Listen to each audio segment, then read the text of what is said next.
Dr. Kang Minho pressed his palm against the cool glass of the observation window. His breath fogged the surface for a moment before the climate control system cleared it away. Behind the reinforced barrier, inside a sterile white chamber, lay his life's work. She looked like any other young woman sleeping peacefully. Her black hair spread across the pillow like silk. Her chest rose and fell with steady breathing. But Yuna was far from ordinary. She was humanity's last hope for acceptance into the galaxy. Final systems check complete, announced Dr. Lee Sujin from her position at the control panel. All neural pathways are stable. Genetic markers are within acceptable ranges. She's ready for activation. Minho nodded but did not move from the window. 3 years of work had led to this moment. 3 years of sleepless nights, failed experiments, and constant pressure from the United Earth Council. The aliens had made their message clear. Humanity would get one chance to prove they belonged among the stars. One chance to show they were more than the violent species their history suggested. "Sir, we're receiving a transmission from the Galactic Consortium," said Lieutenant Kim Jiwon from the communications station. "They're requesting a status update." "Tell them we'll begin the activation sequence in 10 minutes, Minho replied. He turned away from the window and walked to the central console. The room hummed with quiet energy. Banks of computers lined the walls, their screens displaying streams of data that only a few people on Earth could understand. Captain Lee Ji-hoon entered the laboratory, his military uniform crisp despite the early hour. He had been assigned as the project's security chief, though everyone knew his real job was to watch for problems. The kind of problems that might require quick decisions and permanent solutions. "How confident are you, Doctor?" Ji-hoon asked, stopping beside Minho at the console. "She's perfect," Minho said. "Her brain contains the knowledge of our greatest diplomats, philosophers, and linguists. Her genetic structure allows her to understand alien communication methods that humans cannot even detect. She can process pheromones, electromagnetic fields, and quantum fluctuations that carry meaning across species barriers." Ji-hoon frowned. "That's not what I asked." Minho met his gaze. "I'm as confident as any scientist can be when attempting something that has never been done before." "That's what worries me," Ji-hoon muttered. The laboratory doors opened with a soft hiss. Ambassador Park So-young entered, followed by 3 members of the Earth Council. Her diplomatic credentials allowed her access to the highest levels of the project, though she had arrived only yesterday from negotiations with the consortium representatives. "The aliens are growing impatient," she announced. "They've moved their observation ships closer to Earth. If this doesn't work, they won't give us another chance." "It will work," Minho said firmly. "Yuna represents the best of human nature. She was designed to feel empathy for all living beings. She can understand motivations and emotions across species lines. She cannot lie, cannot deceive, and cannot feel hatred or anger." "A human without anger," Ji-hoon said quietly. "That sounds more like a machine than a person." "She's not a machine," Dr. Lee Sujin interjected. "Her emotions are real. They're just directed toward understanding and helping others rather than competing or fighting." Ambassador Park studied the readings on the central display. "The consortium has been testing humanity for months. They've observed our conflicts, our wars, our tendency toward violence. They believe we're too dangerous to join their alliance. Which is why we created her," Minho said. "Yuna will show them that humans can choose peace, that we can create beings dedicated entirely to harmony and understanding." The ambassador nodded, but her expression remained troubled. "What happens if she fails?" Nobody answered. They all knew the stakes. Humanity's first contact with an advanced galactic civilization had not gone as the movies and books had predicted. The aliens were not conquerors or scientists seeking knowledge. They were a collective of species who had learned to live in peace, through careful balance and mutual respect. They viewed humanity as children playing with dangerous toys. "Beginning activation sequence," Dr. Lee Sujin announced. The chamber behind the glass began to glow with soft blue light.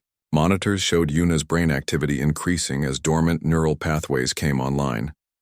Her enhanced genetics began responding to stimuli that would awaken her consciousness. Neural integration at 20%, Sujin reported. Genetic markers, stabilizing. Language centers activating. Minho watched the data streams with growing excitement. Years of theoretical work were finally becoming reality. Yuna's mind was absorbing information at an incredible rate. Languages, cultural databases, diplomatic protocols, and emotional intelligence algorithms all merged into a unified consciousness. 50% integration, Sujin continued. Foreign language comprehension online. Empathic receptors responding to test signals. Behind the glass, Yuna's eyes began to move beneath closed lids. Her breathing changed from the steady rhythm of sleep to something more natural and varied. Her fingers twitched slightly as her nervous system fully activated. 70%. Consciousness emerging. Prepare for first contact protocols. Captain Jihoon stepped closer to the window. She's waking up. 90% integration complete, Sujin announced. All systems green. She's ready. Yuna's eyes opened slowly.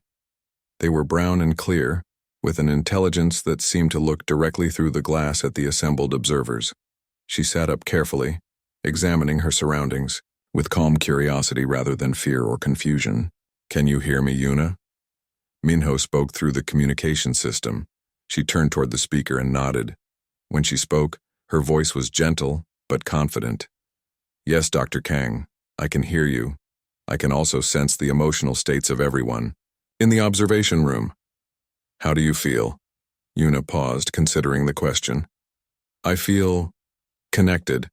To you, to everyone here, to something larger that I cannot yet identify. It's overwhelming but not unpleasant. That's your enhanced empathy, Minho explained. You can perceive the emotions and intentions of other sentient beings. It will help you understand them better than any human diplomat could. I understand, she said. Then her expression changed. Her eyes grew wide and filled with tears. Oh no. What's wrong? Sujin asked urgently, checking her monitors. Yuna began to cry, tears streaming down her face. There's so much pain, so much anger and fear. I can feel it all, the suffering of billions of beings across space. How do you bear it? Yuna, focus on my voice, Minho said through the speaker.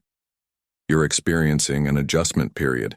Your enhanced senses are detecting emotional resonances from across the galaxy. It will stabilize as you learn to control your abilities.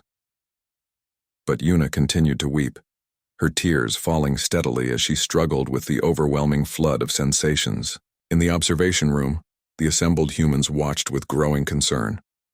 This is normal, Minho insisted, though his voice carried a note of uncertainty. All enhanced beings experience initial disorientation. She just needs time to adapt. Captain, Jihoon stared at the crying woman behind the glass. Something about the scene disturbed him in a way he could not explain. Perfect beings should not cry. Perfect diplomats should not be overwhelmed by the very emotions they were designed to understand. Doctor, Lieutenant Kim called from the communication station. We're receiving an urgent message from the consortium fleet.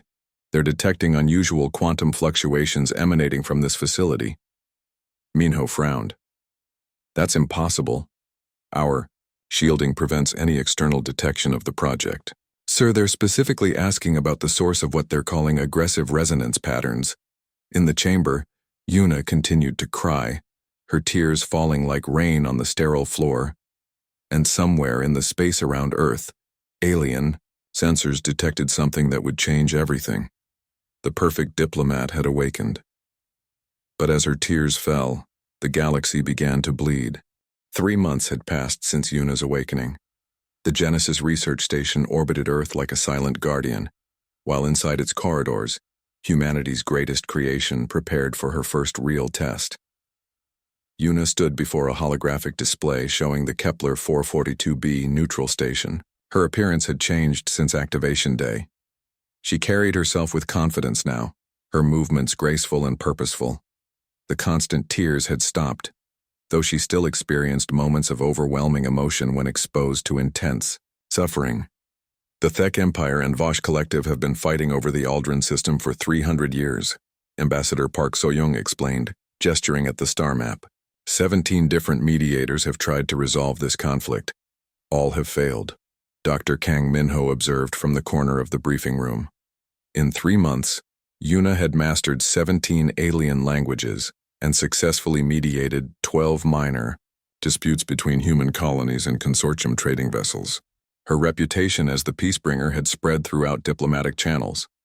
Even the skeptical alien observers seemed impressed by humanity's commitment to creating a being dedicated to understanding and harmony. "Tell me about both species," Yuna said, her voice calm and focused. Captain Lee Ji-hoon activated another display.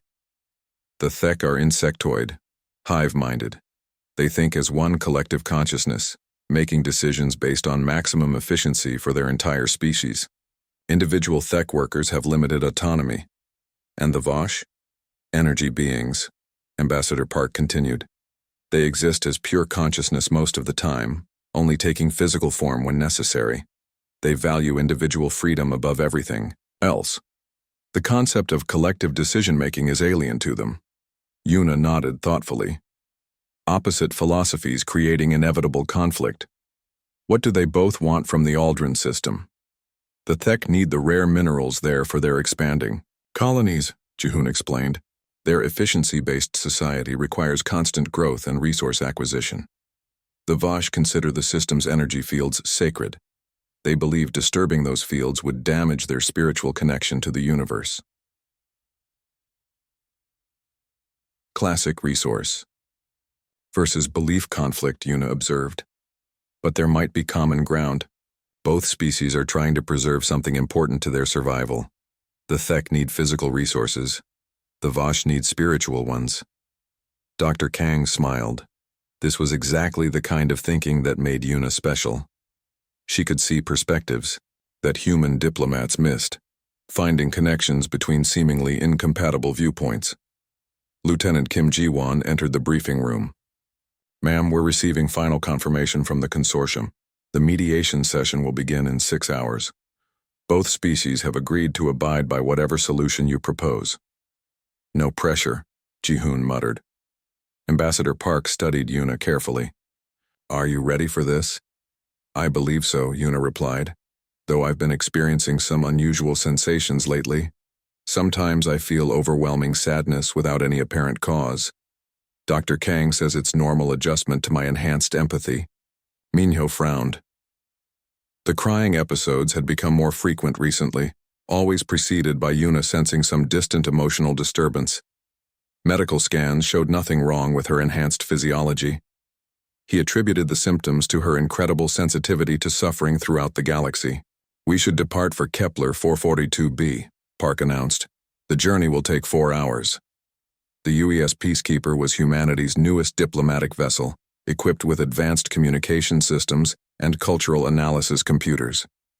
As they traveled through hyperspace toward the neutral station, Yuna spent her time studying detailed files on both species. The Thek communicate through pheromone releases and electromagnetic pulses, she told Park as they reviewed the data. The Vosh use quantum fluctuation patterns that most species cannot detect. I should be able to understand both languages simultaneously. "What about their emotional states?" Park asked. "Can you sense what they're feeling?" "That's where it gets complicated," Yuna admitted. The Thek share emotions across their hive mind, so individual feelings are diluted by the collective. The Vosh experience emotions as pure energy, which is difficult for me to interpret. Captain Ji-hoon joined them in the ship's conference room. "We're approaching Kepler 442b. Initial scans show both delegations have arrived. The Thek brought 3 hive nodes and 12 worker drones. The Vosh delegation consists of 5 consciousness entities in temporary physical forms." "Any signs of hostility?" Park asked. "Both groups are maintaining careful distance from each other. No weapons detected, but the Thek have their standard defensive pheromone generators active." Yuna closed her eyes, extending her enhanced senses toward the station. "I can feel them. The Thek are nervous but determined. They see this as the efficiency problem to be solved. The Vosh are angry, very angry. They believe the Thek are deliberately trying to destroy something sacred." "That doesn't sound promising," Ji-hoon observed. It's actually helpful, Yuna said, opening her eyes. Strong emotions give me more to work with. I can understand their motivations better when they feel passionate about the issues. The Kepler 442b station was a marvel of neutral architecture. Built by the consortium specifically for diplomatic meetings, it contained environmental systems capable of supporting dozens of different species simultaneously. As the peacekeeper docked, Yuna prepared for her first major test. The main conference room was divided into 3 sections. The THEC delegation occupied an area filled with their preferred atmospheric mix and temperature. The VOSH section contained specialized energy field generators that helped stabilize their physical forms. The central area was designed for the mediator. Yuna entered the room with confident steps. Both alien delegations watched her carefully. The THEC drones analyzed her with compound eyes while their hive nodes processed pheromone data. The VOSH entities flickered slightly, their energy forms responding to her enhanced electromagnetic signature. "Thank you for coming," Yuna began, speaking first in THEC pheromone language, then in VOSH quantum pattern communication. "I understand this conflict has caused suffering for both your species. I'm here to help find a solution that honors both your needs." The lead THEC hive node responded with a complex series of chemical releases. "We acknowledge your presence, human mediator. The hive requires the Aldrin system for expansion efficiency. Compromise reduces survival probability." The primary VOSH entity pulsed with controlled energy. "The sacred fields cannot be disturbed. Your insect collective seeks to destroy what has existed since before their species crawled from primitive holes." Yuna felt the familiar tingle of enhanced empathy as she processed both statements. The THEC weren't being deliberately aggressive. Their hive mind genuinely saw resource acquisition as a survival necessity. The VOSH weren't being stubborn. They experienced genuine spiritual pain at the thought of their sacred sites being damaged. "What if we could find a way for the THEC to access the resources they need without disrupting the energy fields the VOSH consider sacred?" she proposed. For 2 hours, Yuna worked patiently with both delegations. She proposed mining techniques that would avoid the sacred energy fields. She suggested sharing arrangements that would give the THEC their needed resources while preserving VOSH spiritual sites. Slowly, both sides began to see possibilities they had never considered. The breakthrough came when Yuna realized that THEC mining operations actually generated electromagnetic fields that could enhance certain VOSH spiritual practices. Instead of destroying sacred sites, the mining could create new ones. The efficiency gain would be acceptable, the lead hive node admitted. "Sacred field enhancement serves our purposes as well," the primary VOSH entity agreed. Everything seemed perfect. Both species were moving toward agreement. Yuna felt a surge of joy at the prospect of her first major diplomatic success. Then something went wrong. As the final details were being negotiated, Yuna suddenly felt overwhelmed by a wave of inexplicable sadness. Images of ancient conflicts, destroyed civilizations, and endless suffering flooded her mind. Her enhanced empathy, which had been so helpful during negotiations, suddenly became a burden she could not bear. Tears began flowing down her face. The moment her tears hit the conference room floor, everything changed. The THEC drones, suddenly, became agitated, their pheromone releases shifting to aggressive patterns. The VOSH entities flared with angry energy, their carefully maintained physical forms flickering dangerously. "The hive detects deception patterns," the lead hive node announced, its chemical signature now hostile. "The human mediator attempts manipulation through false emotion projection. Aggressive quantum resonance detected," the primary VOSH entity pulsed angrily. "The flesh beings seek to cloud our judgment with artificial emotional interference." Within minutes, the peaceful negotiation had devolved into chaos. THEC drones swarmed toward the VOSH section while energy beings discharged threatening pulses that overloaded the station's power systems.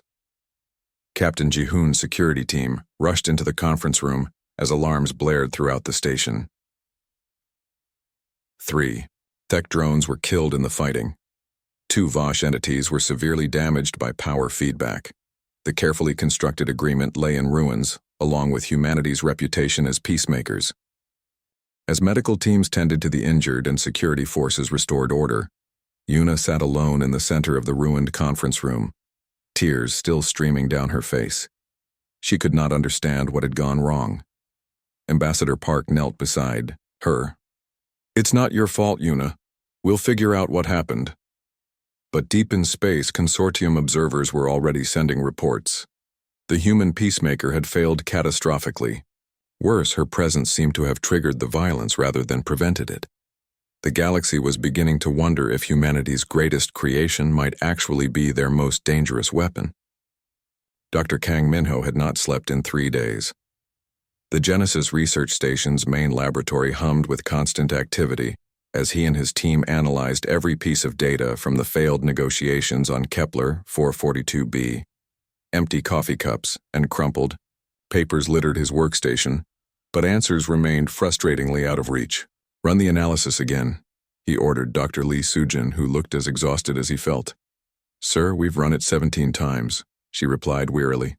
"The results don't change." The moment Yuna began crying, quantum-entangled particles were released into the conference room atmosphere. These particles somehow amplified negative emotions in both alien species. Minho stared at the holographic display, showing the molecular breakdown of Yuna's tears. The data made no sense according to everything they knew about human biochemistry. Her tears contained compounds that should not exist, particles that seemed to violate basic principles of quantum mechanics. "Particles that amplify emotions," he muttered. "How is that even possible?" Lieutenant Kim Ji-won burst into the laboratory, her face pale with urgent news. "Doctor, we're receiving priority communications from Colonel Kim Tae-hyung at Consortium headquarters. It's marked as extremely urgent." The holographic communicator activated, showing the stern face of humanity's liaison to the Galactic Consortium. Colonel Kim's military bearing could not hide the strain in his voice. "Dr. Kang, we have a serious problem. 7 more diplomatic incidents have occurred across the galaxy in the past week. Each one followed the same pattern as the Kepler 442b disaster." "What do you mean?" Minho asked, though he feared he already knew the answer. Peaceful negotiations suddenly turning violent, respected mediators breaking down in tears, followed immediately by inexplicable aggression from all parties involved. The common factor in every case is that the mediators had recent contact with Yuna. Dr. Sujin looked up from her analysis station. "That's impossible. Yuna has been in isolation since returning from Kepler 442b. She hasn't had direct contact with anyone outside this station." "It doesn't matter," Colonel Kim continued grimly. "The Consortium Council believes her enhanced empathy allows her to influence other empathic species across vast distances. They're calling it the Harmony Plague." Minho felt his world crumbling. 3 years of work, humanity's best hope for galactic acceptance, and it was all turning into their worst nightmare. "What's the Consortium's official position?" "Humanity has been placed under immediate review. All diplomatic activities are suspended pending investigation. If we can't prove that Yuna isn't a threat to galactic stability, they'll recommend complete isolation of Earth." The communication ended, leaving the laboratory in stunned silence. Minho walked to the observation window, where he could see Yuna in her quarters. She sat motionless on her bed, staring at her hands with an expression of profound sadness. "She knows," Dr. Sujin said quietly. "Her enhanced empathy lets her sense our emotional states. She knows we're afraid of her." "Captain." Lee Ji-hoon entered the laboratory with Ambassador Park So-young close behind him. Both looked grim, and Ji-hoon carried a sealed datapad that made Minho's stomach clench with dread. "We need to talk," Ji-hoon said. "Privately." They moved to a secure conference room where Ji-hoon activated privacy shields that would prevent any electronic surveillance. Ambassador Park took a deep breath before speaking. "I've been investigating the funding sources for Project Harmony. Most of the budget came through normal government channels, but I found some irregularities." She activated the datapad, showing complex financial records. Hidden within the project's funding structure are payments from the Erebus Corporation. They've been secretly contributing to Yuna's development. Minho frowned. I've never heard of Erebus Corporation. Most people haven't, Jihoon replied. They're a shadow organization that operates behind multiple shell companies. My contacts in military intelligence have been tracking them for years. Their goal appears to be undermining human-alien relations. Are you suggesting sabotage? Dr. Sujin asked. I'm suggesting that someone may have deliberately altered Yuna's genetic code, Ambassador Park said. The quantum particles in her tears aren't a design flaw. They're a weapon. The implications hit Minho like a physical blow. If Yuna had been sabotaged, then everything he believed about his creation was wrong. She wasn't a perfect diplomat. She was a perfect destroyer disguised as a peacemaker. We need to examine her genetic structure again, he said urgently. Compare it to the original design specifications. Back in the main laboratory, the team worked frantically to decode Yuna's enhanced genetics. What they found confirmed their worst fears. Hidden deep within her DNA were modifications that none of them had authorized. Genetic sequences that would produce exotic particles under specific emotional stress conditions. Someone knew exactly what they were doing, Dr. Sujin reported. These modifications are incredibly sophisticated. They would only activate when Yuna experienced intense empathic overload, which explains why she only cries when overwhelmed by suffering, Minho realized. The saboteurs wanted her to fail at the worst possible moments when she was trying hardest to help. Captain Jihoon studied the genetic analysis with a soldier's practical eye. This isn't just sabotage. It's a trap designed to destroy humanity's chances for galactic acceptance. Someone wanted us to create something that would make the aliens fear us. In her quarters, Yuna suddenly looked up toward the observation window. Even through the reinforced glass, her enhanced senses could detect the emotional turmoil in the laboratory. She stood slowly and walked to the communication panel. Dr. Kang, her voice came through the speakers. I can feel your distress. What have you discovered? Minho hesitated. How could he tell her that she was potentially a weapon designed to destroy everything she believed in? Yuna, we've found some irregularities in your genetic code. Nothing dangerous, but we need to run more tests. You're lying, she said gently. Your emotional signature indicates deception mixed with grief. Please tell me the truth. Ambassador Park stepped forward.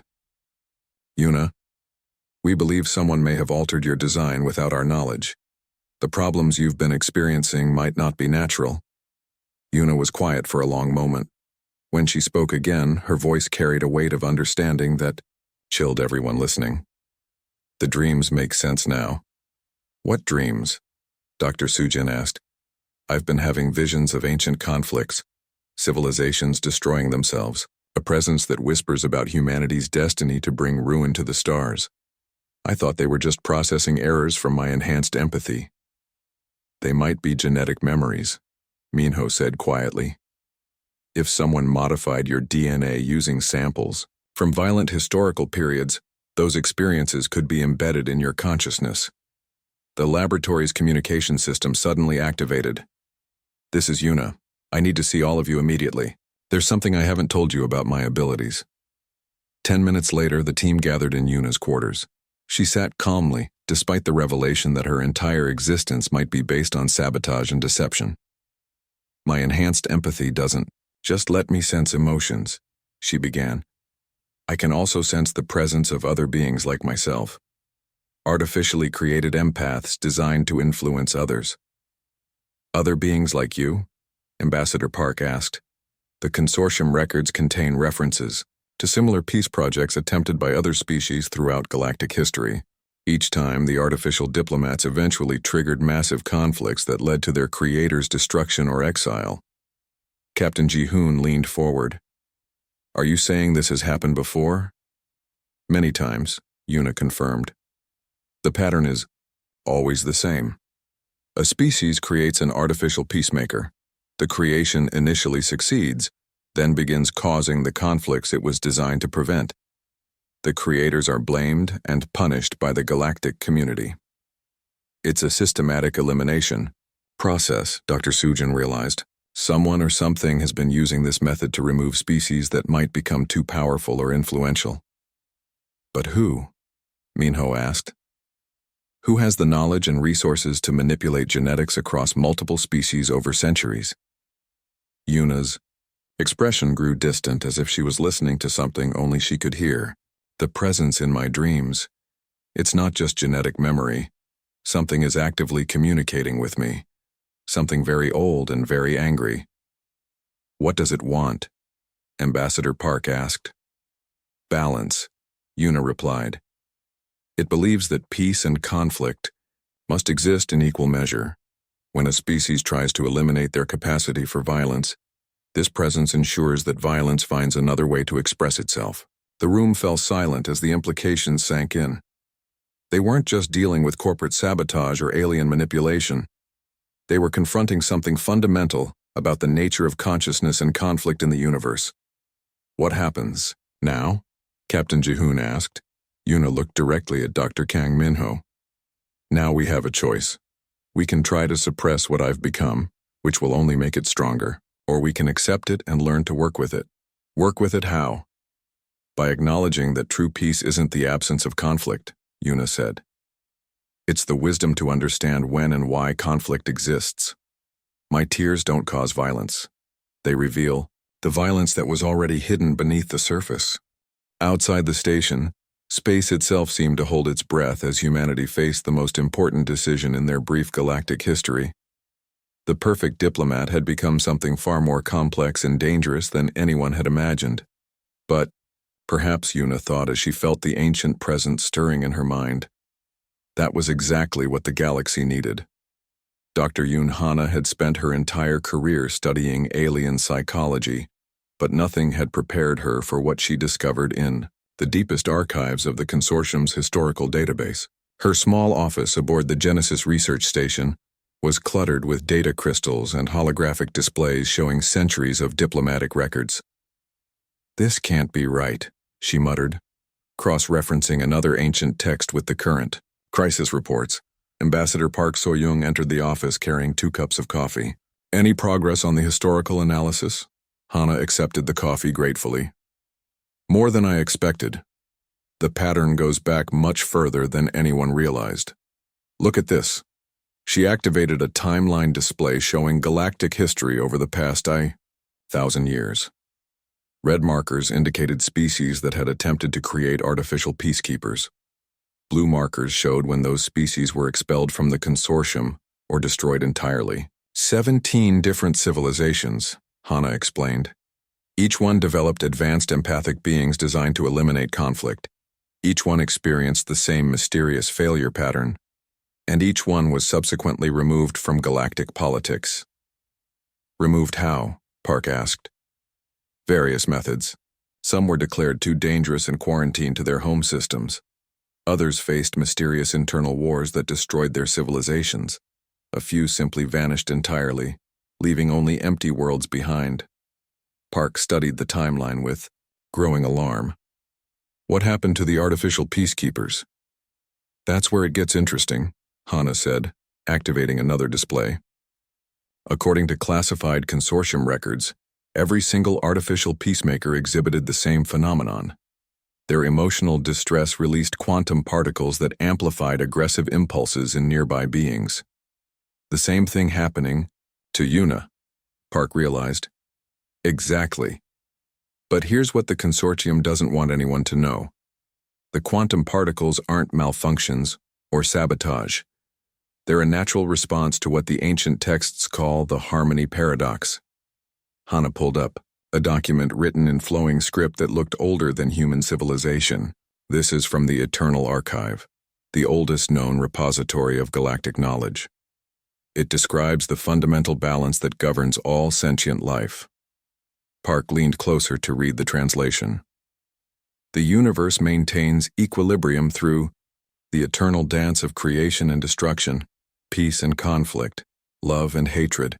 When any force attempts to eliminate its opposite, reality responds by concentrating the suppressed energy into a single focal point. Yuna isn't defective, Hana continued. She's functioning exactly as the universe intended. Every species that tries to create artificial peace gets the same result. A being that carries all their suppressed violent impulses. The implications were staggering. Park set down her coffee with shaking hands. Are you saying the universe has a consciousness that actively prevents peace, not prevents, balances? According to these texts, pure peace is as destructive as pure violence. Both lead to stagnation and eventual extinction. The quantum particles in Yuna's tears don't create aggression. They reveal the aggression that was already there, hidden beneath layers of civilization and denial. Commander Oh Jinwoo entered the office, his military bearing tense with urgency. He had been studying tactical reports from across the galaxy, looking for patterns that might help humanity's situation. Dr. Yoon, Ambassador Park, we have a development. I've been analyzing the recent diplomatic incidents involving other species peacekeepers. The attacks aren't random. He activated a holographic star map showing recent conflict zones. Every breakdown has occurred during negotiations involving territorial disputes, resource allocation, or cultural conflicts that have been simmering for decades or centuries. Suppressed conflicts, Hana realized. The artificial peacekeepers aren't causing new violence, they're forcing species to confront issues they've been avoiding. Which explains why the consortium is so afraid, Park added. They've built their entire civilization on polite avoidance of difficult topics. Beings like Yuna threaten that comfortable stability. Jinwoo nodded grimly. There's more. My contacts in military intelligence report that the Erebus Corporation isn't working alone. They have connections to factions within the consortium itself, powerful groups that benefit from the current system of controlled superficial peace. Groups that would lose influence if real conflict resolution became possible, Park said. Dr. Kang Minho appeared in the doorway, looking older than his years. The stress of the past weeks had aged him visibly. I've been listening to your conversation through the security monitors. There's something else you need to know. He joined them around the holographic displays. I've completed a full analysis of Yuna's genetic modifications. The Erebus Corporation didn't sabotage her design. They enhanced it. Enhanced it how? Hana asked. They made her more effective at what she was always meant to do. The modifications ensure that her quantum particle release is precisely calibrated to affect specific species in specific ways. She's not a weapon of mass destruction. She's a surgical instrument for emotional truth. The room fell silent as they processed this revelation. Yuna hadn't been sabotaged to fail. She had been perfected to succeed at something entirely different from what they had intended. Captain Lee Ji-hoon entered with Dr. Lee Sujin, both looking urgent. We need to evacuate the station immediately, Ji-hoon announced. Long-range sensors detect a consortium fleet approaching. Their intentions are not peaceful. How long do we have? Park asked.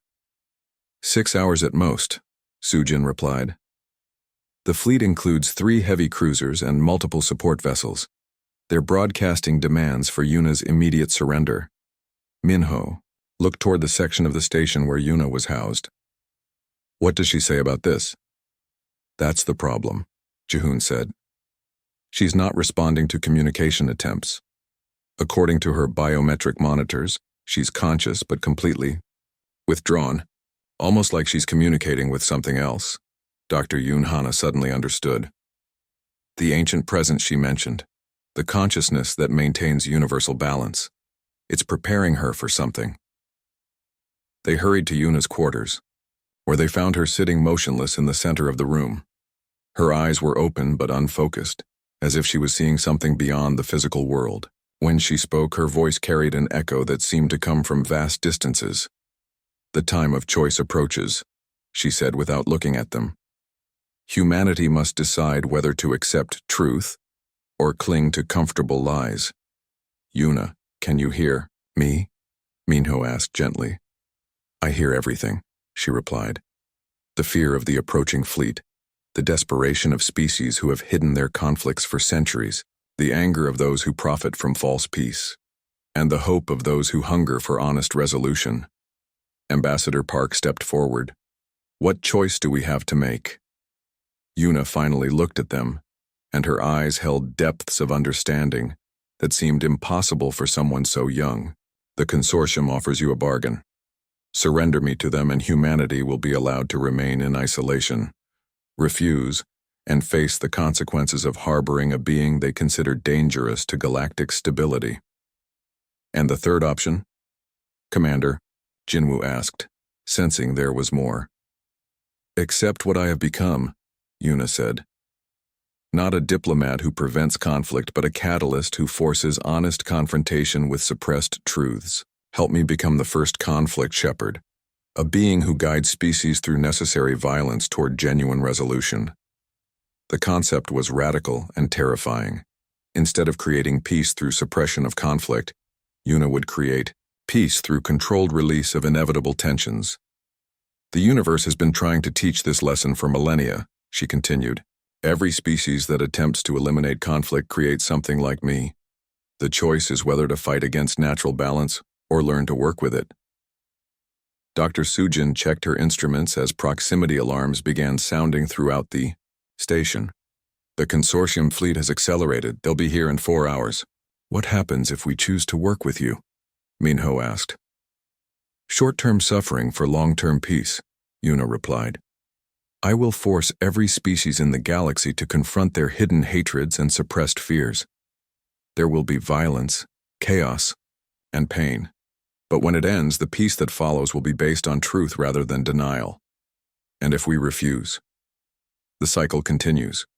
Another species will eventually create another being like me. The consortium will destroy them as they plan to destroy humanity.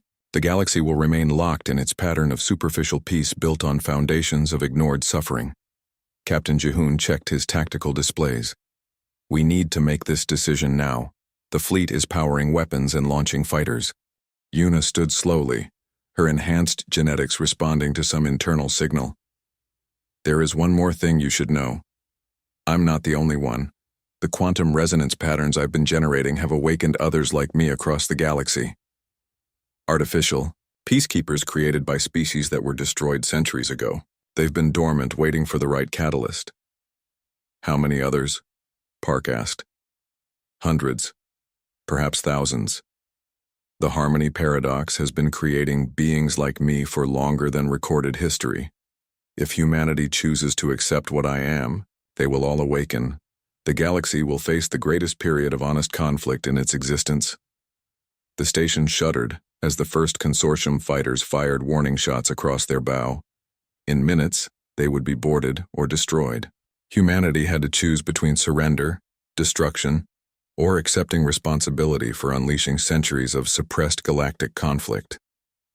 Yuna walked to the viewport and looked out at the approaching fleet. They're afraid, she said softly. Not of me, but of what I represent. The end of their comfortable lies and the beginning of necessary truth. As tears began to fall from her eyes, quantum particles drifted through the station's atmosphere. But this time, instead of chaos, there was clarity. Everyone present felt their own hidden fears and angers rising to the surface, demanding acknowledgement. The choice was no longer theoretical. It was immediate, personal, and irreversible. The consortium fleet hung in space like predators surrounding wounded prey. Admiral Zeth Corvain of the heavy cruiser Eternal Judgment studied the human research station through tactical displays, his 4 arms working multiple control interfaces simultaneously. The Corvani were one of the eldest species in the consortium, masters of warfare who had embraced peace only after conquering half their galaxy. The humans refused to surrender their creation, reported his tactical officer. They're demanding negotiations. Corvain's mandibles clicked with amusement. Negotiations. They still believe their weapon of emotional chaos can be used for diplomacy. Prepare boarding parties. We end this contamination now. But aboard the Genesis research station, humanity was preparing something the consortium had never seen before.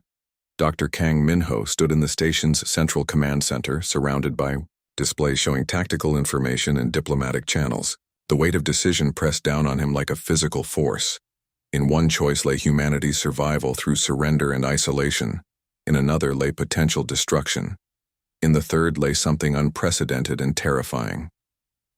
All department heads report ready, Captain Lee Ji-hoon announced. If we're doing this, we need to commit completely.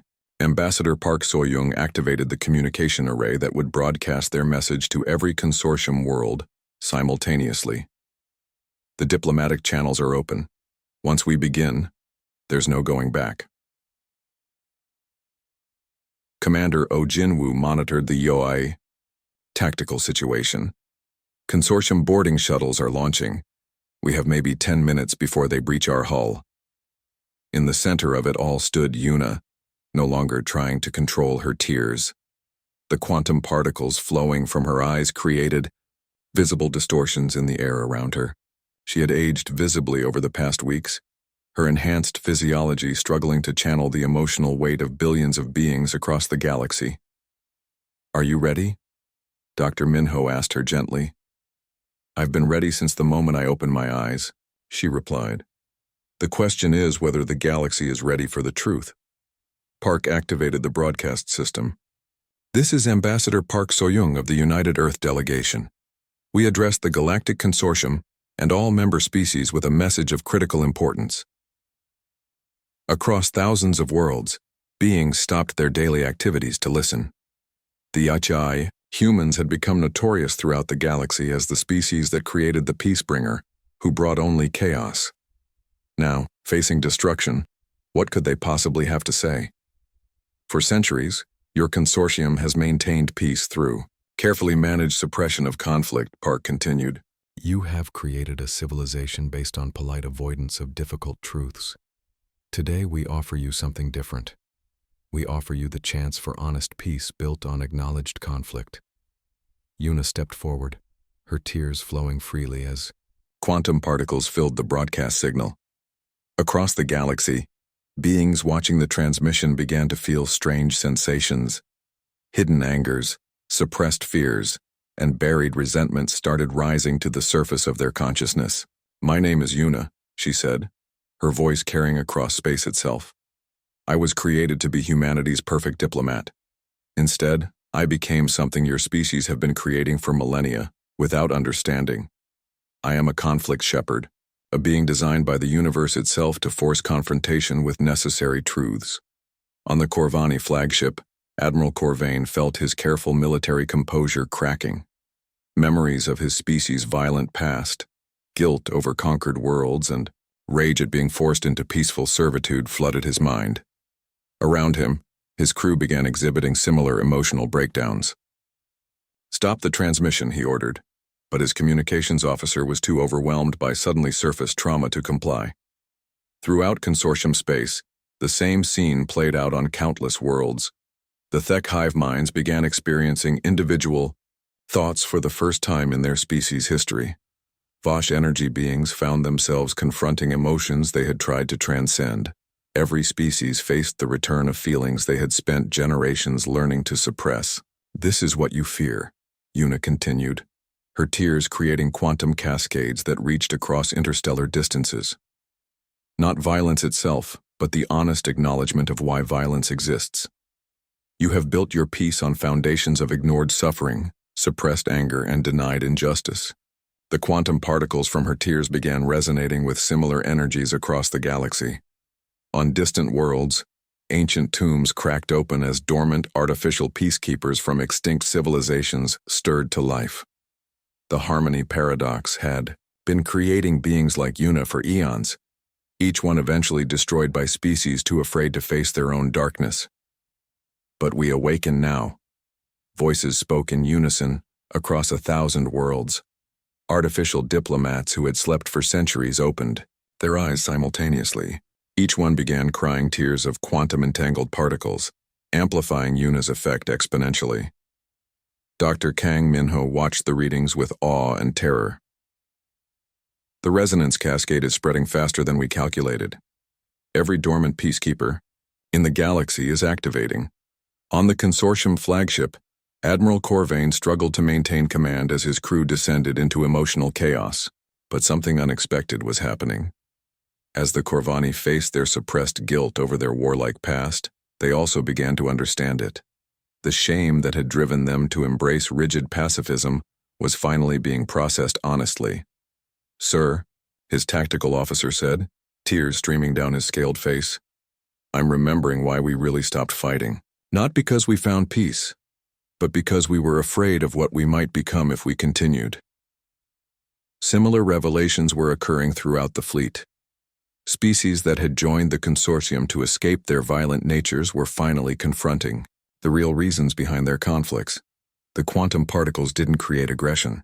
They forced beings to acknowledge the aggression that was already there. Ambassador Park continued the broadcast. We offer you a choice, Consortium. Continue your pattern of destroying species who create artificial peacekeepers, or join us in accepting what they represent. Learn to work with the harmony paradox instead of fighting against it. Captain Jihoon monitored the tactical situation with growing amazement. The consortium fleet is standing down. Multiple ships are reporting internal conflicts, but they're not attacking. They're processing. Commander Jinwoo pulled up reports from across the galaxy. It's happening everywhere. Ancient territorial disputes are erupting into open conflict, but they're also being resolved faster than ever before. When species can't hide their real motivations, solutions become obvious. The broadcast chamber filled with quantum particles as Yuna's enhanced physiology began to show signs of strain. Her accelerated aging was becoming visible in real time. Her hair was showing silver streaks and lines were appearing around her eyes. The process has costs, she said, her voice growing weaker. My body was designed to channel emotional energy, but not on this scale. I estimate I have perhaps a year before the strain becomes fatal. Dr. Minho moved toward her, medical instincts overriding diplomatic protocol. We can stop this. Shut down the transmission and work on treatments. No, Yuna said firmly. This is what I was truly created for. Not to prevent conflict, but to guide it toward resolution. The galaxy needs to learn this lesson now while there's still time. Across space, the awakened artificial peacekeepers were having similar effects on their local regions.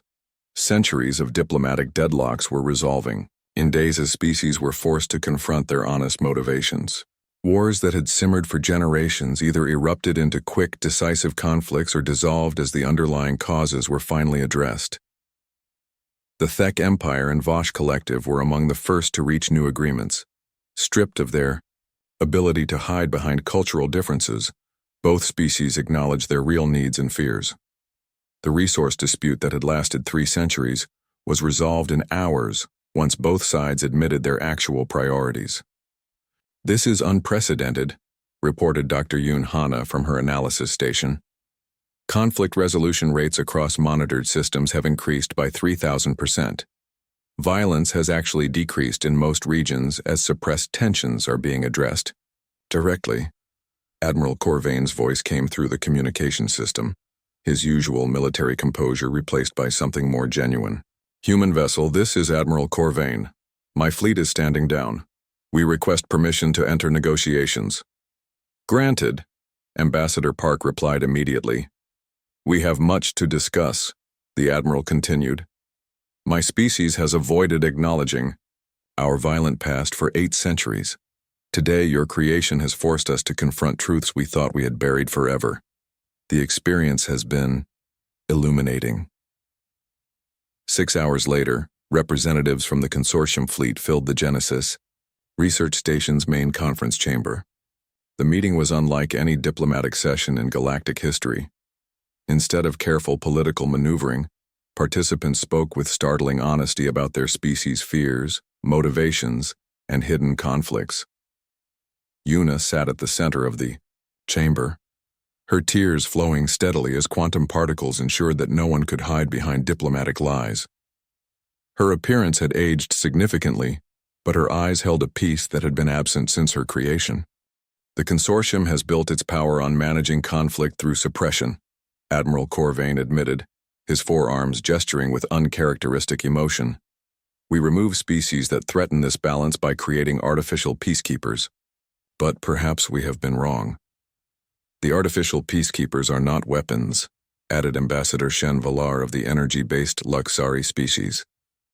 They are teachers. They force us to acknowledge what we deny about ourselves. Dr. Kang Minho addressed the assembly. Yuna represents humanity's contribution to a new form of galactic diplomacy. Instead of hiding from conflict, we propose working with it. Controlled emotional honesty guided by beings who can force recognition of suppressed truths. The risks are enormous, observed Council Member Thys of the Aquatic Deep Current Civilization. Releasing centuries of suppressed conflicts could destroy civilizations. Continuing to suppress them guarantees eventual destruction, Una replied, her voice carrying the weight of cosmic understanding. The universe maintains balance. Energy that is denied always finds another outlet. Better to channel it constructively than to let it explode catastrophically. The debate continued for days, but the outcome was never really in doubt. The quantum particles ensured that every participant faced their honest opinions rather than politically convenient positions.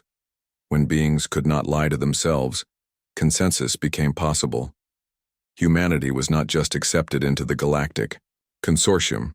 They were recognized as the species that had finally solved the harmony paradox. But the victory came with profound costs. Una aged years in the weeks following the negotiations. Her enhanced physiology, designed to channel emotional energy, was burning itself out, maintaining the global quantum resonance field. The awakened artificial peacekeepers across the galaxy were experiencing similar deterioration. "How long do I have?" she asked Dr. Minho during one of their regular medical consultations. "At the current rate of cellular degradation, perhaps 6 months, he replied honestly. "Your body is processing more emotional energy than any living being was designed to handle." "Long enough," she said with satisfaction. "The new diplomatic protocols will be established by then. Other species will learn to create conflict shepherds who can survive the process. My sacrifice will save future generations from the burden." The final scene took place 6 months later in the largest diplomatic gathering in galactic history. Representatives from 847 species filled the halls of the New Harmony Council Station, orbiting the binary system that marked the center of consortium space. Una, now appearing as an elderly woman despite her biological age of less than 2 years, stood before the assembled delegates. Her tears had become a constant presence, no longer a source of shame but a symbol of emotional honesty that the galaxy had learned to value. "Today marks the beginning of a new era," she said, her voice carrying across the chamber and through quantum resonance to every participating world. Peace built not on the suppression of conflict, but on the wisdom to understand it. The assembled delegates rose in recognition of her sacrifice. Species that had been enemies for millennia stood together, united not by denial of their differences, but by honest acknowledgement of them. Dr. Kang Minho watched from the observation deck as his creation delivered her final diplomatic address. She had become something far greater than the perfect diplomat he had intended to create. She had become the teacher the galaxy needed to learn that true peace required the courage to face uncomfortable truths. As Una concluded her speech, the quantum particles from her tears spread through the chamber one last time. But instead of triggering conflict, they brought a moment of perfect understanding. Every being present felt the connections between them, the shared struggles and hopes that transcended species boundaries.